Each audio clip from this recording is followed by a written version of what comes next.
सबसे सटीक विश्वसनीय तरीके से जिम्मेदारी निभाना, निडर हो आपके लिए सिस्टम से भिड़ जाना, आपके हर मुद्दे को मजबूती से उठाना, खबर को सिर्फ बताना नहीं।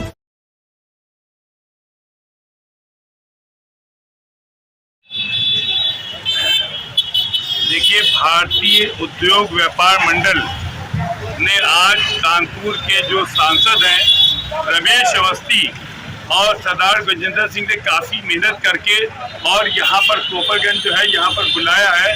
यहाँ पर उनका सम्मान, ये व्यापारी गण हैं, ये वो हैं जो कानपुर की क्रीम कहलाते हैं। यहाँ पर हम ये देखिए, ये गजेंद्र सिंह है, ये सब देखिए कि उनकी टीम मौजूद है और ये देखिए यहाँ पर ये सब व्यापारी वर्ग है, ये सम्मानित करने के लिए आया है, सांसद जी का सम्मान करने के लिए आया है और अपनी समस्याओं को भी बताने आया, क्योंकि कोपरगंज में बहुत सी समस्याएं भी है और सम्मान के साथ समस्याओं का भी निदान ये भी ये चाहते हैं। उम्मीदों के साथ आए हैं और उनका बेसब्री से इंतजार कर रहे हैं।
गारमेंट का कारोबार और उसके पहले से, चूंकि ये बांस मंडी एरिया पास में है और ये टिम्बर के और बांस बल्ली का कारोबारी यहाँ पे रहते हैं और गंगा जमुनी तहजीब के साथ हिंदू मुस्लिम सिख ईसाई सभी व्यापारी भाई सभी लोग एक साथ यहाँ व्यापार करते हैं।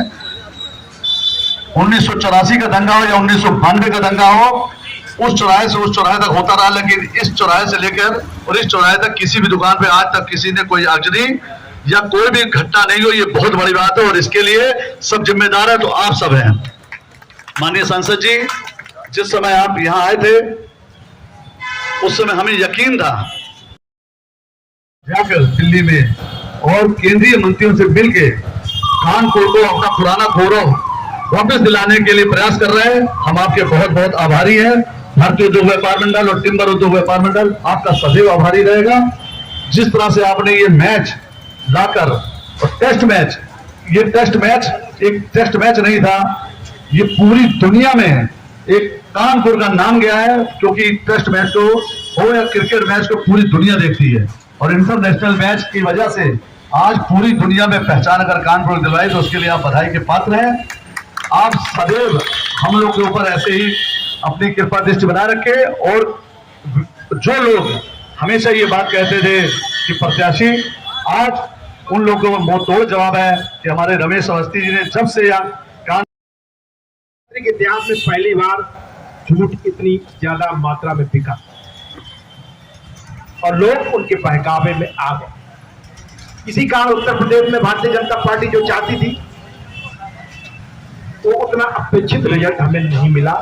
ये कड़वी सच्चाई है और उसके पीछे का कारण सिर्फ यही है कि जो विपक्षी गठबंधन है उसने लोगों को बहकाया, झूठ बोला, शांत किया।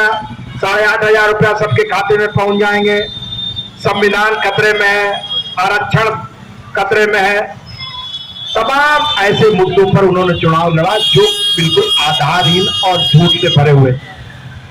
लेकिन जनता उनके बहकाव में कुछ क्षणों के लिए आ गई और उन लोगों ने हमारे विपरीत मतदान किया। लेकिन इसके बाद भी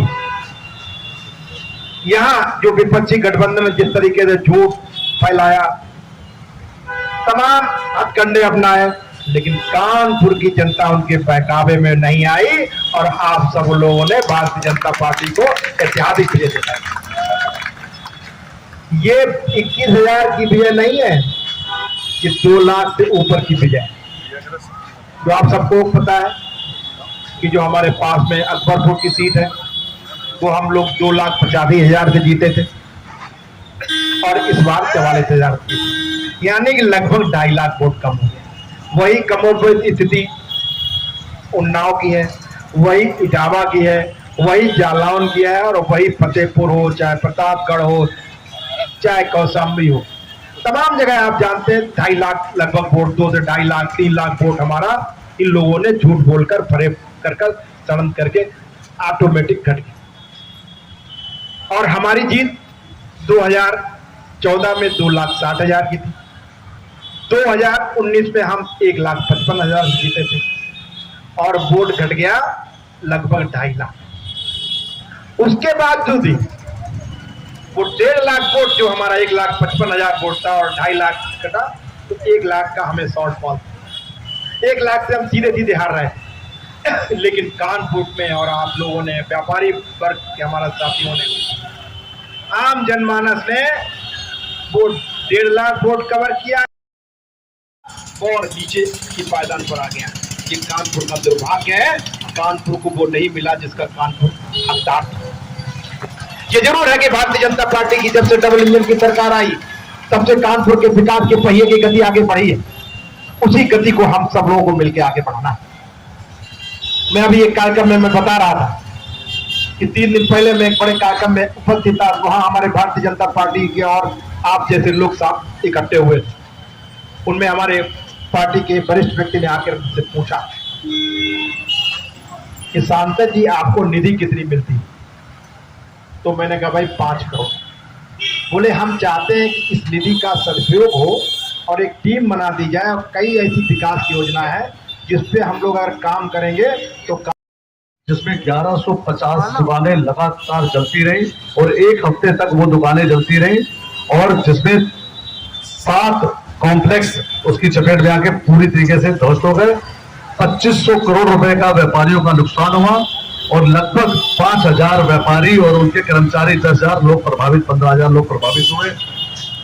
जिस दिन आग लगी थी 1 तारीख को प्रदेश के मुखिया जी के द्वारा अपने प्रतिनिधित्व करते हुए उनके उप मुख्यमंत्री ब्रजेश पाठक जी यहाँ आए थे और उन्होंने आके यहाँ मुआयना किया और इसी ऑफिस में आके बैठ के उन्होंने इसकी समीक्षा की और उन्होंने ये आश्वासन दिया था कि जो भी नुकसान हुए हैं इनके समीक्षा करके और इनको राहत जरूर दी जाएगी।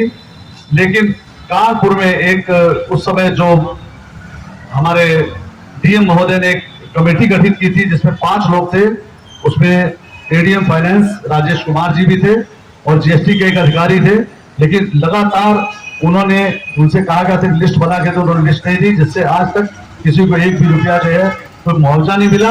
हालांकि लोग अपने पैरों पर खड़े हो गए हैं, लेकिन मात्र 10%, आज भी 90% व्यापारी रोड पे है और उसको ये नहीं समझ आ रहा उसे क्या करना है। हमारा आपसे निवेदन है, दूसरा निवेदन ये है कि 2 मार्केट बिल्कुल पूर्ण तरीके से क्षतिग्रस्त हो गई थी, एआर टावर, मसूद कॉम्प्लेक्स, दोनों को गिराकर पुनः उसके जो है उसको बनाया जा रहा है और उसमें हम लोग किसी भी तरीके से सरकारी मदद देने के लिए व्यापारियों ने मना कर दिया था, स्वयं अपने हाथ से उसको बनाना चाह रहे हैं। लेकिन उसके लिए जो नक्शा केडीए में डाला गया है उसमें बहुत लंबित है, काफी समय से लोग चक्कर लगा रहे हैं। मेरा निवेदन आपसे कि आप उसको भी संज्ञान में लेते हुए व्यापारियों का। और तीसरी एक बहुत बड़ी समस्या है, आपने अभी समाचार पत्रों में पढ़ा होगा कि लगातार एक जीएसटी के एक अधिकारी आए हैं ऐसे उत्तर प्रदेश के अंदर, सचिव है, नाम नहीं लूंगा, मैं आपको अलग से बता दूंगा कि उन्होंने आके जब से कानपुर आए हैं, कानपुर में 2000 खाते व्यापारियों के सीज कर दिए गए, ये जीएसटी अधिकारियों का कहना है। और ऐसे मामले के 2017 में जीएसटी आया है, उसके पहले वैट के मामले जो थे उसमें छोटी छोटी बातों को लेकर बिना किसी नोटिस के दिए हुए व्यापारियों के खाते ऐसे समय पे सीज किए गए कि जब त्योहारी सीजन है, लोगों को अपना कारोबार नहीं कर पा रहे और ऑनलाइन कंपनियों को सीधे सीधे इसका लाभ मिल रहा है। तो सरकार को बदनाम करने की जो मंशा है, ऐसे दोषी जो अधिकारी वो भी हटाए जाए, और जो अधिकारी का मैं नाम लूंगा आपके सामने, वो हर 3 माह में उनका तबादला भी हो जाता है।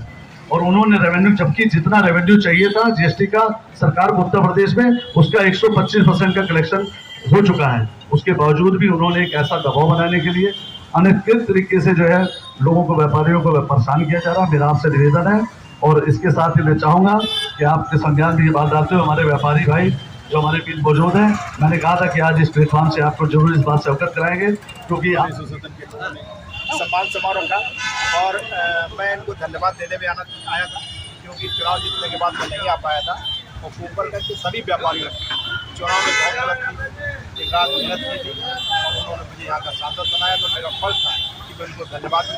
आज उन्होंने एक देश माँ के नाम हमारी पार्टी का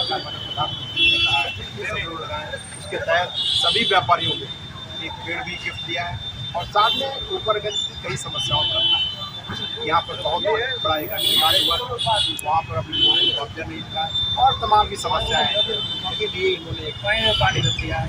उन्होंने कहा है, भरोसा दिया है कि ऊपरगंज के व्यापारियों की जो भी समस्या होगी उसका मैं पूरी तरीके से समाधान करूँगा।